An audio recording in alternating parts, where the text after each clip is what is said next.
Alright, so I don't know what it is, but every time I've got a video planned, like I've been working on it all week, Friday is my first day off, so it's really my only opportunity to get these things done.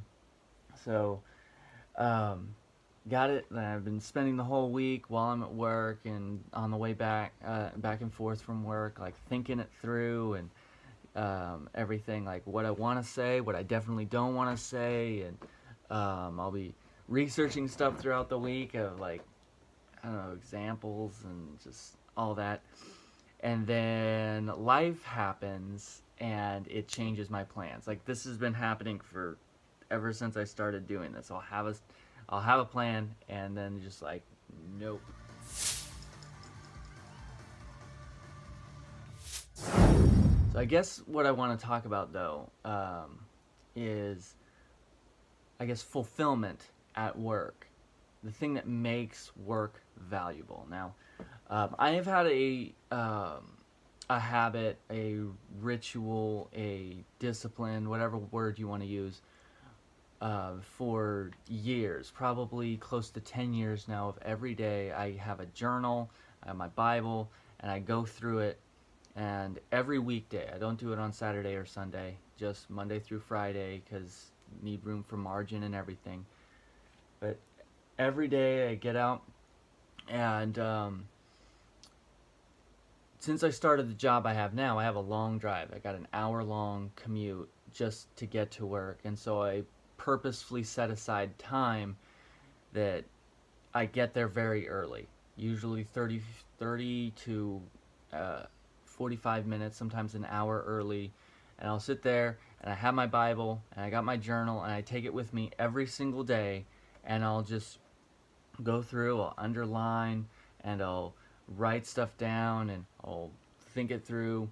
And I don't make a big deal out of it or anything. It's not some super spiritual thing. I'll step up on top of a table and be like, watch me journal in my Bible, everyone. I don't do that. Usually, when I first get there, and I do it pretty much right away because I like to do it first, no one else is there because I'm an hour early to work. The people from the previous shift just barely left, usually, right when I get at work. So it's not a big deal that I make out of it, but I do it on my breaks too. So I'll have my Bible out there and I'll just be journaling. And I don't let, like, if somebody wants to talk to me, somebody's got questions about work, because I've kind of been moved into a little bit of a training role. Like, I don't say, like, I'm doing spiritual things. Like, I don't do that either. Like, I don't want this to come across as some kind of humble brag, because it's not that. I'm just saying that this is a pattern that I have. It's kind of the premise for what I'm going to tell you about. Well, um, as a result, one of the seasonal employees that we have, he came up to me during the second break, because I got two breaks. The second break yesterday, and he's like, "Listen, I've seen you have your Bible, right? That's what that is." And I said, "Yeah, yeah, it is."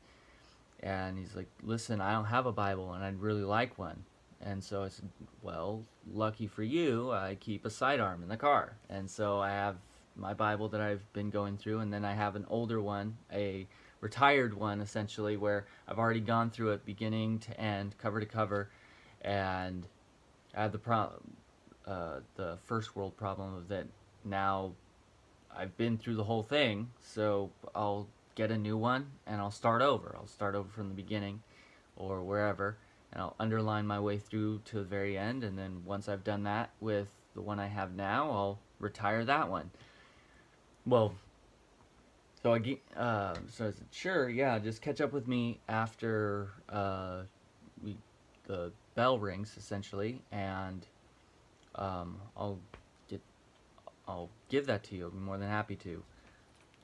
Well, the story is apparently his mom just had a major health crisis, and that kind of shook him up at the very least. Like, 'cause obviously nobody wants to lose a close family member, and so met with him, talked with him a little bit after work last night and this morning, and he asked me to pray for him right there on the spot, and did that, and gave him my Bible. And like, I handed it to him. Like, this is an older Bible. I've preached probably a good 50, 100 sermons out of it. Um, and I haven't even used it since got the new one, which would have almost been a year ago. Like, it's just been sitting in my car for who knows how long. And when the window rolls down, rain will pour onto it, just this is an older Bible. Like, I don't really think much about it anymore. And I handed it to him, and you'd have thought that I would have handed him a newborn baby. Like, he was holding it super solemnly, very delicate. And he was like, I'm promised I'm going to give it back to you once I can afford my own, and all these kind of things. And it's like, that's how my day ended yesterday, where I had an opportunity to actually speak into a person's life. And how did that happen? And I'm going to give it to you. How is it that happened to me yesterday? And how can you kind of lay the groundwork in your life for things like that to happen for you in your regular workday schedule? So the number one thing is you have to be approachable. So I've only worked at my job for a little while. Like, we barely moved to Indiana back in March or February.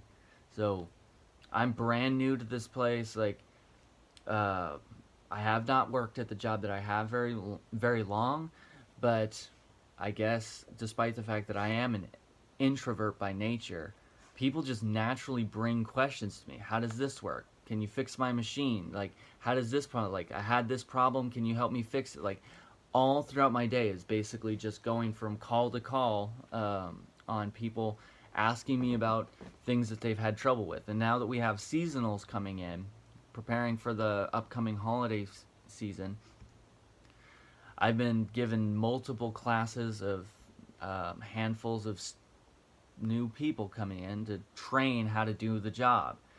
And so those seasonals what happened to be the guy that I spoke with yesterday.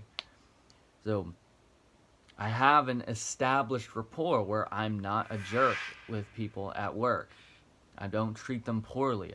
I try my hardest to learn their names and to speak to them on a personal level as well as a work level. Like, obviously not letting things get in the way of doing the job, but I think one of the main issues that a lot of people out there have with how can I be the light and actually walk out the Great Commission from Matthew 28, how can I walk that out on a daily basis?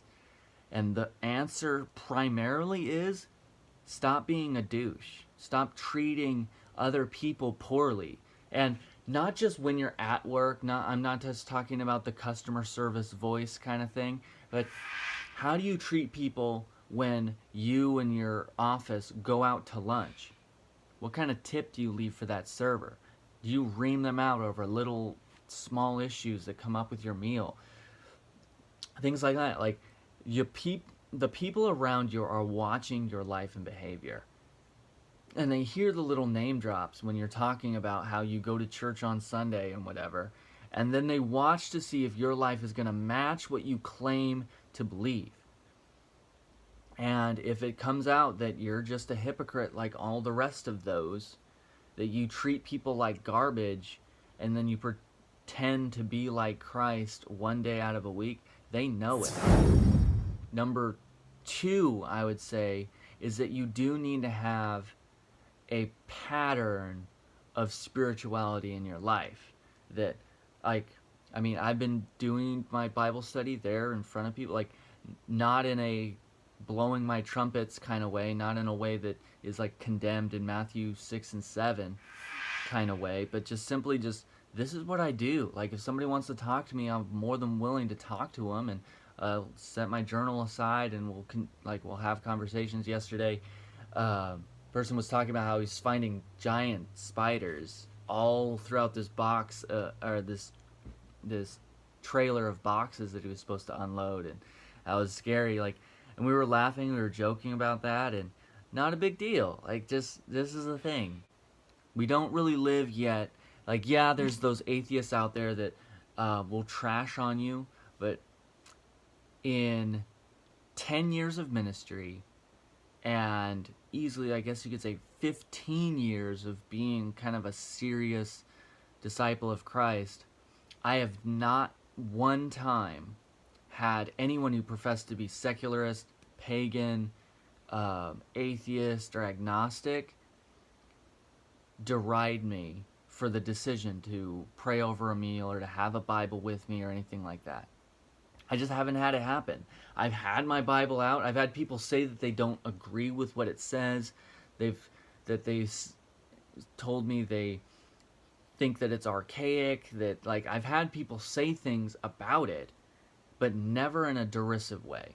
And I've had in some ways had those same people that said, "No, I don't agree with what you believe," later on in my life, like later on over time, still ask me to pray for them if something chaotic had occurred in their life. So have that pattern of spirituality present, visible, and people will see and take note even if they don't say anything about it. This is the last thing I want to talk about. It's just a little bit of an overview. One of the biggest desires or kind of burdens that a lot of millennials or younger people have in today's society is this burden of significance. They want to do things that are valuable in society. They want to have an impact. And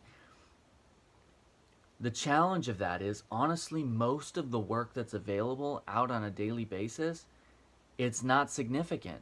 It's just waiting tables. It's flipping burgers. It's going over spreadsheets. Like, there's just not a lot of real tangible, intrinsic value to this stuff. And people struggle with that because I think that God's created us all to do something great. Not just like crazy art or athleticism or entertainment or things like that, but just to do something that's going to last a lifetime. It's part of that burden of immortality, I think. And I think it's part of that Imago Dei, I think, is part of that as well. That dogs don't worry about what their puppies are going to think about them. And cattle don't think about what their calves are going to remember about them. And like, they just eat, they poop, and they die, and then I eat them, essentially. And so part of this intrinsically human desire is that when I die, this awareness of mortality, that when I die, what's going to be left behind? And so we struggle under this weight of, why am I going to work? What am I doing? Like, what's the point of being in the military or being employed at this service industry job or this banking firm or this whatever it is that you do? What's the point? And I think the Bible speaks very heavily to that, in that in Colossians says, in whatever you do it as unto the Lord. That we're supposed to do everything that we possibly can every single day to remain mindful of that. I'm not just serving an employer, like Ephesians 6 tells us. I'm not just serving an employer, but that employer is actually serving God by compensating for my labor. They're just the hand of God providing the things that I need. And that by daily is kind of what I'm kind of using myself as an example, which I don't like doing a lot because it makes it sound like I'm humble bragging or something. But when you infuse natural spirituality into what you're doing, it's this natural God-centered mindset of I'm working for God here, it actually will infuse everything you do at your job with this natural excellence. I think because God doesn't do things half-right. And if I'm going to do something in the name of God, as if I was serving God, like, why would I do something half-baked for Him? So, and when I'm doing things like I'm just studying the Bible at work, or when at my place of work, I'm just studying it on my time. I'm not standing there with my Bible open when I'm supposed to be doing what my job actually tells me to do. But on my time, taking that, people have noticed that, and it's created opportunities. And you want eternal significance with the job that you have. Start prying open doors with your natural habits that lead to eternal significant encounters, like what I've just described here today. No matter what your job is, God is your employer. And that with that mindset, probably a lot of you need to change how you've been talking about your employer and how you've been serving them. Because people have seen that you're doing things half-right, that you're kind of wasting time at work, and as a result, they don't have the respect for you as an individual enough to trust you enough with the spiritual weights that burden them.